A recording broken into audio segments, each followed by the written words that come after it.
बाप्पाच्या आगमनासाठी आता अवघे 5 दिवस शिल्लक आहेत, त्यामुळे तयारीचा उत्साह शिगेला पोचला आहे। त्यात आगमनाआधीचा शेवटचा रविवार असल्याने गणेश भक्तांनी हा हक्काचा मुहूर्त साधत बाजारपेठांमध्ये खरेदीसाठी गर्दी केली आहे। मखरांच्या ऑर्डर देण्यात आल्या असून सजावटीचं सामान खरेदी करणे, पूजा साहित्य, अलंकारासह विविध वस्तूची खरेदी करण्याकरिता चाकरमानी व्यस्त असल्याचं चित्र पाहायला मिळालं। दुकानांपेक्षा रस्त्यावर सजणाऱ्या मॉलमधून खरेदी करण्याचा कल जास्त दिसून येत होता, त्यामुळे ठाण्याच्या मुख्य बाजारपेठेतील रस्तेही गर्दीने हाऊसफुल झालेत। रस्ते फुटपाथवरूनही चालण्यासाठी जागा नसल्याने वाहनांची कोंडी झाल्याचंही अनेक ठिकाणी पाहायला मिळालं।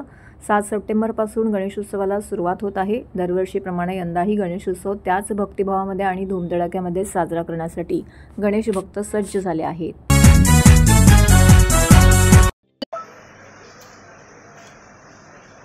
उच्च न्यायालय मुंबईत दाखल क्रिमिनल रिट पिटिशनच्या अनुषंगानं ठाणे जिल्ह्यात अनधिकृत रेती उत्खननाविरोधात जोरदार कारवाई करण्यात आली। जिल्हाधिकारी अशोक क्षणगारे, अप्पर जिल्हाधिकारी मनीषा जायभाय धुळे आणि प्रांताधिकारी उर्मिला पाटील यांच्या मार्गदर्शनाखाली नायब तहसीलदार दिनेश पैठणकर यांच्या नेतृत्वाखालील पथकानं मुंब्रा ते कल्याण रेल्वे ट्रॅकजवळ होणाऱ्या अनधिकृत रेती उत्खनन आणि वाहतुकीवर धडक कारवाई केली। आज सकाळी या पथकानं बोटीद्वारे गस्त घालत असताना खाडीपात्रात अंदाजे 15 ब्रास रेतीनं भरलेली एक बार्ज आणि एक सक्शन पंप आढळून आलं। यावेळी दुसऱ्या कारवाईत कळवा-बाळकुम खाडीत आणखीन एक बार्ज आणि सक्शन पंप आढळलं, ज्यामध्ये अंदाजे 13 ब्रास रेती होती।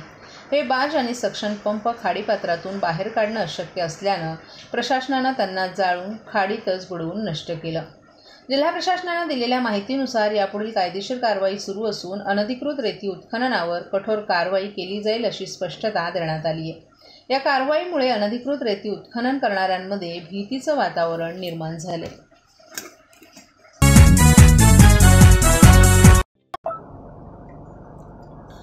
एसटी कामगारांच्या आर्थिक आणि महत्त्वाच्या प्रश्नांची सोडवणूक होत नसल्यामुळे अनेक कर्मचारी संघटनांनी एकत्र येत आजपासून राज्यभरात आंदोलनाचा पवित्रा घेतलाय। त्यामुळे आजपासून महाराष्ट्रातील सर्व आगारांमध्ये एसटी कर्मचाऱ्यांकडून महायुती सरकार विरोधात आंदोलन करण्यात येत आहे। एसटी कर्मचाऱ्यांना शासकीय कर्मचाऱ्यांप्रमाणे वेतन मिळावे यासह अन्य मागण्यांबाबत शासन दरबारी अद्याप सकारात्मक निर्णय झाला नसल्यानं कर्मचाऱ्यांकडून प्रचंड संताप व्यक्त करण्यात आलाय। ठाण्यातील एसटी वर्कशॉपच्या बाहेर देखील हे आंदोलन करण्यात आले। यावेळी या डेपोमधील कर्मचारी यामध्ये सहभागी झाले होते।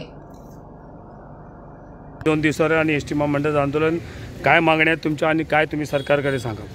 साहेब, आम्हाला गणपतीला जाणाऱ्या कर्मचाऱ्यांना अडवणूक करणे हा आमचा उद्दिष्ट नाही। गेले 10 वर्ष आमचं जे वेतनवाढ करणार होते ते वेतनवाढ केलेलं नाही। एवढे आम्ही आंदोलन केली, वेगवेगळ्या प्रकारची आंदोलन केली, परंतु त्याच्यातून काही निष्पन्न झालं नाही। सरकार ढिम्म बसलेलं आहे। शेवटी 7 तारखेला आम्ही 9 तारखेला आंदोलनाची नोटीस दिलेली होती, 9 ऑगस्टला। शेवटी त्यांनी आम्हाला 7 तारखेला आमची मीटिंग घेतली आणि 7 तारखेला मुख्यमंत्री, दोन्ही उपमुख्यमंत्री यांनी 2 तास जवळजवळ चर्चा केली आणि जो काय भार आहे, एस टीचे सचिव आहेत, एस टीचे विषयमडे आहेत, यांना सांगितलं किती भार होते त्याची माहिती घ्या आणि 20 तारखेला आपण अंतिम तोडगा त्याच्यावरती काढू आणि 20 तारखेला लेखी पत्र आम्हाला दिलं की त्याच्यावरती आपण तोडगा काढू। परंतु 20 तारीख गेली, 21 तारीख गेली, 25 तारीख गेली, 30 तारीख गेली, आता 3 तारीख आली तरी शासनाने कुठल्याही प्रकारची चर्चा आमच्याशी केली नाही। त्यामुळे कर्मचाऱ्यांचा उद्रेक एवढा वाढला की कर्मचाऱ्यांची मानसिकता एवढी खराब झाली की आम्हीच का कमी पगारात काम करायचं।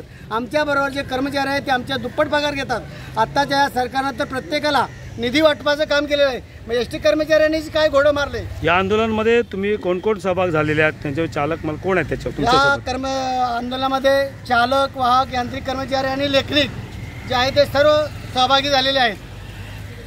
महाराष्ट्रामध्ये कुठे कुठे आंदोलन आहे तुमचं? महाराष्ट्रामध्ये जवळजवळ पूर्ण महाराष्ट्रामध्ये काही ठिकाणी 100% बंद झालेलं आहे, काही ठिकाणी 60% बंद झालेलं आहे। अशा प्रकारे लोकांनी धरणे आंदोलनाला बसलेले आहेत।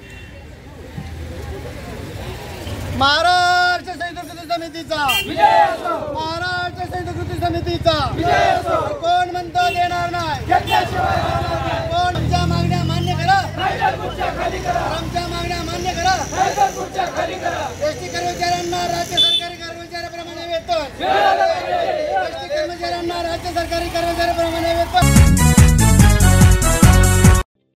महाराष्ट्रातील भगिनींना आधार देणारी राज्य शासनाची मुख्यमंत्री माझी लाडकी बहीण योजना। या योजनेअंतर्गत अल्प उत्पन्न गटातील 21 ते 65 वयोगटाच्या भगिनींना मिळणार दरमहा 1500 रुपयांची मदत। अर्ज करण्यासाठी 31 ऑगस्ट 2024 पर्यंत मुदतवाढ। कुटुंबाचं वार्षिक उत्पन्न 2.5 लाख रुपयांपेक्षा कमी असलेल्या महिला पात्र। कुटुंबाकडे पिवळं किंवा केशरी रेशन कार्ड असल्यास उत्पन्नाचा दाखला आवश्यक नाही। पांढरं रेशन कार्ड असेल किंवा रेशन कार्ड नसेल तर कुटुंबाचं वार्षिक उत्पन्न 2.5 लाखांपेक्षा कमी असल्याचा दाखला आवश्यक। योजनेसाठीचा ऑनलाईन अर्ज नारी शक्ती दूत ॲप वरून किंवा पोर्टलवर भरता येईल। ज्या भगिनींना ऑनलाईन अर्ज भरता येत नसेल त्यांच्यासाठी अंगणवाडी, ग्रामपंचायत, वॉर्ड ऑफिस, सेतू सुविधा केंद्रामध्ये किंवा आशाताई बचत गटाच्या CRP यांची मदत उपलब्ध। आता आपल्याला अभिमानाने म्हणता येईल, सुखी आणि सुरक्षित आहे माझी लाडकी बहीण।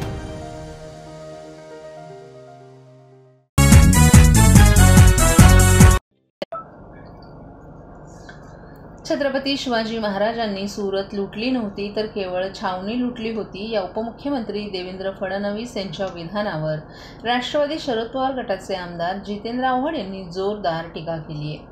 त्यावेळी सुरतमध्ये असलेल्या फ्रेंच, डच, मुघल आणि पोर्तुगाल अशा सर्व श्रीमंत कंपन्या महाराजांनी साम्राज्यासाठी आणि लोकांसाठी लुटल्या। महाराजांची लढाई ही साम्राज्यासाठी आणि लोकांसाठी होती। मात्र मनुवाद्यांकडून छत्रपती शिवाजी महाराजांचा चुकीचा इतिहास सांगून इतिहासाचं विकृतीकरण करण्याचा घाट घातला जात असल्याची टीका आव्हाड यांनी केली आहे। केवळ एक छावणी लुटून महाराजांना छोटा करण्याचा प्रयत्न करणाऱ्यांसोबत वैचारिक लढा सुरूच राहणार असल्याचा इशाराही आव्हाड यांनी दिलाय। आम्हाला काँग्रेसनं इतिहासात शिकवलंय की छत्रपती शिवाजी महाराजांनी सुरत लुटली, परंतु महाराजांनी सुरत लुटली नव्हती। महाराजांनी केवळ स्वराज्याचा खजिना योग्य त्या लोकांकडून घेतला होता किंवा त्यांच्यावर आक्रमण केलं होतं, असं उपमुख्यमंत्री देवेंद्र फडणवीस यांनी वक्तव्य केलं होतं। 45 किलोमीटर प्रतिताशी एवढ्या जोरात वारा वाहत असल्यानं महाराजांचा पुतळा पडला या मुख्यमंत्री एकनाथ शिंदे यांच्या विधानावरही आव्हाड यांनी खोचक टोला लगावलाय। अवघ्या 45 किलोमीटर ताशी वाऱ्याच्या वेगानं जर पुतळा पडू शकतो तर आपणही वाहून उडू किंवा पडू या भीतीनं पर्यटकांची कोकणाकडे पाठ होऊ शकते। राज्य सरकारची कोकणातून पर्यटक पळवा योजना असा टोलाही त्यांनी मुख्यमंत्र्यांना यावेळी लगावला। फडणवीसांसारखा हुशार माणूस अशा गोष्टीमध्ये कसे का अडकले? हे अडकले ना। आज महाराष्ट्रभर ह्याचा क्षोभ होईल, महाराष्ट्राला आवडणार नाही। महाराष्ट्राच्या बापाबद्दल, त्याच्या शौर्याबद्दल प्रश्नचिन्ह हे महाराष्ट्रातल्या कुठल्याही महाराष्ट्रावरच्या मातीवर प्रेम करणाऱ्याला आवडणार नाही। एका ठराविक मतदारांकडे नजर ठेवून हा त्यांना खुश करण्यासाठी केलेली स्टेटमेंट वाटते। कारण तुम्ही कोणालाही खुश करण्यासाठी स्टेटमेंट करा, आम्हाला काही घेणं देणं नाही, पण तुम्ही आज महाराष्ट्राच्या मातीचा आणि महाराष्ट्राच्या बापाचा अपमान केलाय। तुम्ही जसं सांगितलं की पुतळा पडला हा विषय डायव्हर्ट करण्यासाठी, तर असा विषय आणला असेल, कारण का त्यांच्याकडे विषय कसे डायव्हर्ट करायचे हे त्यांची कला आहे। त्याबद्दल मोदींच्या डोक्यावरची जिरे टोप ठेवण्यात आलं, मोदींचं पुस्तक असेल, आजकाल शिवाजी अशा गोष्टी महाराष्ट्रात। शिवाजी महाराजांची तुलना जगात कुठल्याही राजाशी होऊ शकत नाही, कोणाशी होऊ शकत नाही। त्याच्यामुळे त्याच्याबद्दल न बोललेलं बरं। ज्यांनी जिरेटोप घातला त्याला तरी समजायला पाहिजे होते की महाराष्ट्रात काय आहे या जिरेटोपाचं महत्व।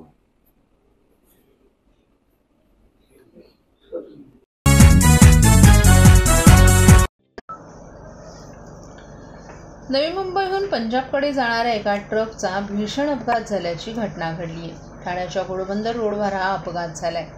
केमिकलनं भरलेला एक ट्रक पलटी झाला, त्यामुळे हा अपघात घडला। या अपघातात एक जण जखमी झालाय। या घटनेमुळे परिसरात वाहतूक विस्कळीत झाल्याची माहिती पोलीस अधिकाऱ्यांनी दिली आहे। मिळालेल्या माहितीनुसार या ट्रकमध्ये केमिकल होतं, जे नवी मुंबई येथे पंजाबला घेऊन जाण्यात येत होतं। त्यावेळेस अचानक ठाण्याच्या घोडबंदर रोडवर हा केमिकल घेऊन जाणारा ट्रक उलटला। या अपघातानंतर येथील रस्ता बंद करावा लागला। या अपघातामुळे रस्त्यावर वाहतुकीची कोंडी झाली होती। या अपघाताची माहिती मिळताच पोलिसांनी घटनास्थळी धाव घेतली। पोलिसांनी दिलेल्या माहितीनुसार चालकाचं नियंत्रण सुटल्यामुळे हा अपघात झाला आणि ट्रक पलटी झाला। यामध्ये ट्रकचा चालक जखमी झालाय। ट्रक पलटी झाल्यानं वाहनात असलेलं रसायन रस्त्यावर सांडलं होतं. पोलिसांनी संबंधित केमिकल कंपनीला अपघात आणि गळतीची माहिती दिली. हा ट्रक पलटी झाल्यामुळे चालक वाहनाखाली अडकला होता. पोलिसांनी ट्रक चालकाची सुटका करत त्याला रुग्णालयात दाखल केलं. 2 हायड्रा मशीनच्या साहाय्यानं अपघातग्रस्त कंटेनर रस्त्याच्या कडेला बाजूला करण्यात आला आणि वाहतूक सेवा सुरळीत करण्यात आली.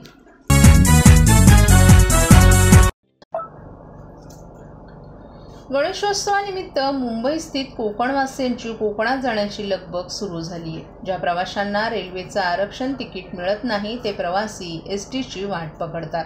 तसंच मुंबई, ठाणे आणि पालघर विभागातून कोकणात जाणाऱ्या अनेक प्रवाशांची पहिली पसंती एसटीला मिळते. त्यामुळे 4200 गट आरक्षणासह एकूण 4953 जादा बसेस आत्तापर्यंत पूर्ण भरल्यात. गाव तिथे एसटी, रस्ता तिथे एसटी या ब्रीदवाक्यानंतर एसटी महामंडळ सुरू आहे. कोकणातील अनेक छोट्या गावांपर्यंत एसटी पोहोचते. त्यामुळेही प्रवासी एसटीला प्राधान्य देतात. मुंबईतून कोकणात थेट आपल्या गावी अगदी वाडीवस्तीपर्यंत फक्त एसटीच कोकणवासियांना सुखरूप पोहोचवते. दरवर्षी गणपती उत्सवासाठी कोकणात जाणाऱ्या चाकरमान्यांच्या सेवेसाठी एसटी धावत असते. यंदाच्या वर्षी 7 सप्टेंबर रोजी गणेशोत्सव असल्यानं एसटी महामंडळानं 3 सप्टेंबर ते 7 सप्टेंबर दरम्यान 5000 जादा बसेस उपलब्ध करून देण्याचं नियोजन केले. विशेष म्हणजे व्यक्तिगत आरक्षणाबरोबरच गट आरक्षणामध्ये अमृत ज्येष्ठ नागरिकांना 100%, ज्येष्ठ नागरिक आणि महिलांना 50% तिकीट दरात सवलत दिली जाते. 3 सप्टेंबरपासून मुंबई, ठाणे, पालघर या विभागातील प्रमुख बसस्थानकांमधून या जादा बसेस सोडण्यात येणार आहेत. यंदा एसटीतर्फे सर्व विक्रम तोडून सुमारे 5000 जादा बस सोडण्याचं नियोजन केले. तसंच 3 ते 7 सप्टेंबर या काळात एसटीची वाहतूक सुरळीत होण्यासाठी बस स्थानक आणि बस थांब्यांवर एसटीच्या वरिष्ठ अधिकाऱ्यांच्या देखरेखीखाली कर्मचारी अहोरात्र कार्यरत राहणार आहेत.